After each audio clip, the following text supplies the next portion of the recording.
انتخاب کیوں کیا جاتا ہے؟ یہ اس حدیث کے اندر جواب ہے۔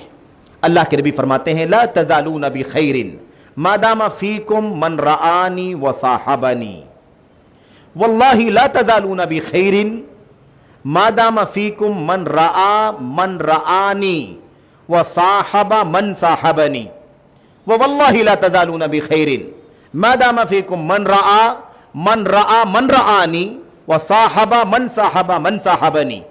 نبی کریم صلی اللہ علیہ وسلم کی حدیث پر غور کریں۔ آپ نے یہی نہیں کہا کہ زمانہ سب سے بہتر زمانہ ہے، اس کے بعد والا دوسرا، اس کے بعد والا تیسرا۔ اس کا انداز دیکھو اور کیوں ان کا آئیڈیل زندگی میں لانا ضروری ہے، ان کی فہم کو، ان کے سمجھ کو اور ان کے اسوے کو اپنی زندگی میں کیوں نافذ کرنا ہے، نجات کیوں ڈیپینڈ ہے ان کے اوپر، سعادت اور نیک بختی دنیا میں کیوں موقوف ہے ان صحابہ اور تابعین و تبع تابعین کی زندگیوں پر، ان کی فہم کے اوپر کیوں موقوف ہے۔ آپ فرماتے ہیں تم لوگ ہمیشہ بھلائی میں رہو گے، ہمیشہ کیا کرو گے؟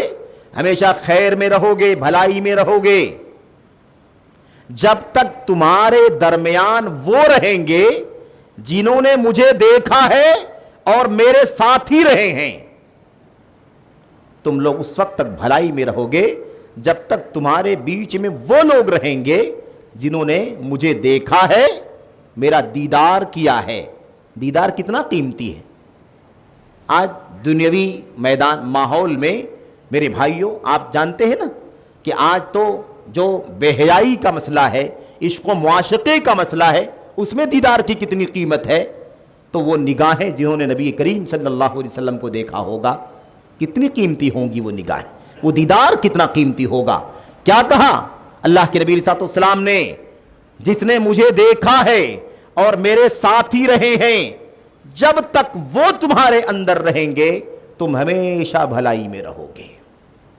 تو معاملہ یہ نہیں ہے کہ ان کا زمانہ بہتر ہے، ان کا وجود، ان کا آئیڈیل اب وجود تو نہیں ہے ان کا، ظاہر ہے کہ قیامت تک تو نہیں رہیں گے، وہ اپنی اپنی عمر زندگی جی کر کے دنیا سے چلے گئے، تو ان کا وجود تو نہیں ہے فزیکل، لیکن ان کے اقوال، ان کے فرمودات، ان کی ہدایات، ان کی تعلیمات، ان کی بصیرتیں ہمارے بیچ میں موجود رہیں گی۔ تب تک ہم کیا رہیں گے؟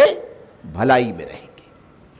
تو جب تک تمہارے درمیان وہ رہیں گے جنہوں نے مجھے دیکھا اور میری صحبت، میرا ساتھ جن کو ملا، میرے ساتھ میں جو لوگ رہیں یعنی نبی کریم صلی اللہ علیہ وسلم کے صحابہ اور آپ کے ساتھی جب تک تمہارے اندر رہیں گے تب تک تم بھلائی میں رہو گے۔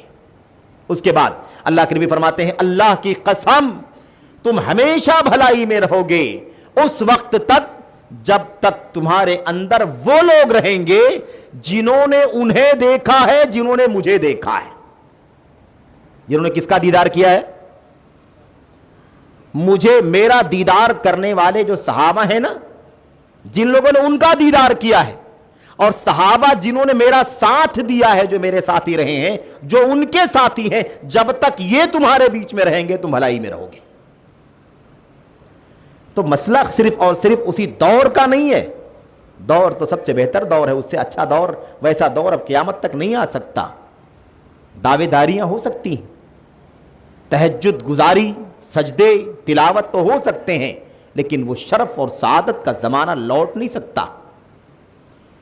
اور اس کے بعد اللہ کے نبی نے فرمایا اللہ کی قسم تم ضرور بھی ضرور ہمیشہ اس وقت تک بھلائی میں رہو گے جب تک تمہارے درمیان وہ رہیں گے جنہوں نے ان کو دیکھا ہے، جنہوں نے میرے صحابہ کو دیکھا ہے۔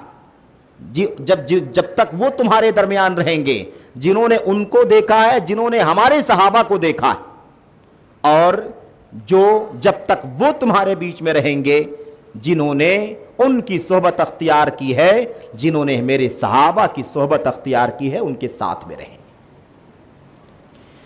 یہ حدیث صحیح سند کے ساتھ علامہ البانی رحمۃ اللہ علیہ اور دیگر علماء نے اس کو صحیح قرار دیا ہے۔ صحیحہ وغیرہ کو دیکھا جا سکتا ہے، حوالے بھی لکھے ہوئے ہیں اس کے اندر۔ اچھا، غور کرنے کی بات کیا